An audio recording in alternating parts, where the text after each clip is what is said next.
kale nange delegates conference ya NRM ekyagenda ddala mu maaso era nga okulonda kwatandikidde ddala mu giya naye okulonda kugenza okutandika era kugera kuba kufundikira olunaku olwaleero naye abantu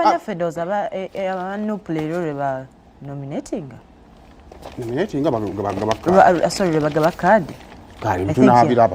kale naye kakati abantu ab'enjawulo wabaddewo okutunulira okugaba omusimbi ogususse mu kalulu kano era abantu ab'enjawulo bavuddeyo ne beekokkola olwa ssente nnyingi ezirabiddwako mu kalulu kano kakati olunaku olw'ejja emisana eyasoose omu ku baalabiddwako abayogedde ku kintu abasoose okukyogerako naye nga yakyogedde ku lunaku lwaggulo yabadde maama Litwala Kadaga bwe yategeezezza omukulembeze w'eggwanga nti abadde talabanga ku musimbi mungi gwali guyiiriddwa mu kalulu nga bwe gwayiiriddwa mu kalulu kano. Kadaga agamba nti nno abantu baatuuse ne ku level eweebwa iPad, abantu ne baweebwa amasimu, abantu ne baweebwa ssente ate nga ssente tebakuwa busente nti omaye politics bakuwayo emitwalo 2 ng'abantu babawa emitwalo 2 n'okwambuka okugenda waggulu ng'abantu babaweera ddala ssente oba ontegeera. Era bw'atu Kadaga yategeezezza nti nno kino singa tekikomwako ekibiina ky'ennamu kigenda kutuuka time nga kifuna abakulembeze abatagwanidde kubeera mu bifo bya bukulembeze naye nga baweereddwa olw'okusente zibakola ki zibateekamu. Maama yayogedde ne ku bifo ebyenjawulo ye mwe yabadde asuubira nti sente bwe zigabirwa yayogedde ku bifo mwabadde Nabisunsa, Nakawa, Kisaasi neewalala eyo ssente ezabaddeyo omusente gutokomoka okwo kwe yagasse n'okutiisatiisa abalonzi. Kaakati n'abantu abakozesa woofiisi zaabwe obubi ontegedde bulungi. Kaakati si yekka Captain Mike Mukula ono nga yabadde amyuka ssentebe wa NRM mu Eastern Region naye yavuddeyo n'awithdrawing n'ava mu kalulu naye nga naye ekyamujje mu kalulu agamba nti abadde talabanga ku ssente nnyingi ziyiika mu kalulu nga zino era bw'atu n'agamba nti kyandibadde kyabwewussa ye okusigala nga yeetaba mu kalulu akafaanaganako bwe kati nga takakkiririzaamu okakana naye ng'akoze eki nga withdrawings ng'avuddemu.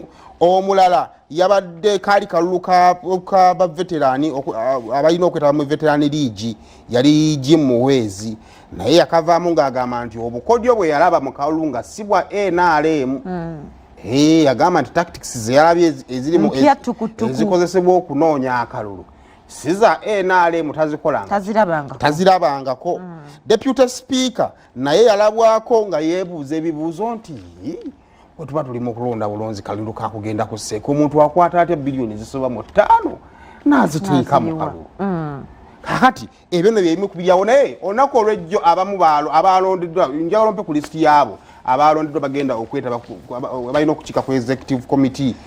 Okay, njagala kuwa list ey'abawangudde wamu n'abaluzinze n'abo abakivuddemu ng'ebitiibwa bwa byensoose n'embiteeka ebbali. Ku kya national chairperson President Museveni unopposed. First national vice chairperson Moses Chigongo unopposed. Then tugende ku babadde bavuganya. Second national vice chairperson omukyala yawangudde yabadde Anita Among Aneti ebitiibwa byabwe nga nsoose n'embiteeka ebbali. Eyaluzinze yabadde Rebecca Alitwala Kadaga tuwali yakivuddemu kuba badde Muresi babiri. Then ku vice chairperson wa North Dennis Hamson Obuwa ye yawangudde ng'eyaluzinze yabadde Daniel Fred Kidega wamu ne Sam Engola ne Moses Kalisa Kalangwa. Ono Kalangwa siwa North mu vice chairperson wa Central Kyeyune Kasolo ye yawangudde then Moses Kalisa Kalangwa ye yaluzinze. Kucha wabadde withdraws wadde wabavuddemu Hakimu Kyeswa yavuddemu Joseph Sewava Godfrey Kiwanda ne Michael Mara omusajja bo batwala Kalangwa yabadde abatwala. Then kucha vice chairperson w'omu West Chris Balyomusi Dr. yawangudde. Then abakivudde abaluzinze kwabaddeko Jonad Asimwe Blaise Kamugisha, Dick Nuwamanya Muganga, Enoch Byaruhanga Barije beba luzinze mu kifo ekyo. Then ku kya vice chairperson mu East, David Calvin Echodu ye yawangudde. Abavuddemu abaluzinze kwabaddeko omukyala egwe yadasigadde naye mu race Mariam Naigaga ng'eya withdrawings n'agamba waayo kino kankite yabadde Mike Mukula captain anti ebitibwa byabwe nagambye kansooke mbiteeke ebbali buli omu omutegeere kulinnya then ku kya vice chairperson mu Kampala Salim Uhuru yawangudde. Then abakivuddemu nga baluzinze yabadde Singh Maraha Katongole ne Sadat Seruggo. Waliwo n'omulala bamuyita Collins Andrew Bukenya be baluzinze mu kalulu kano.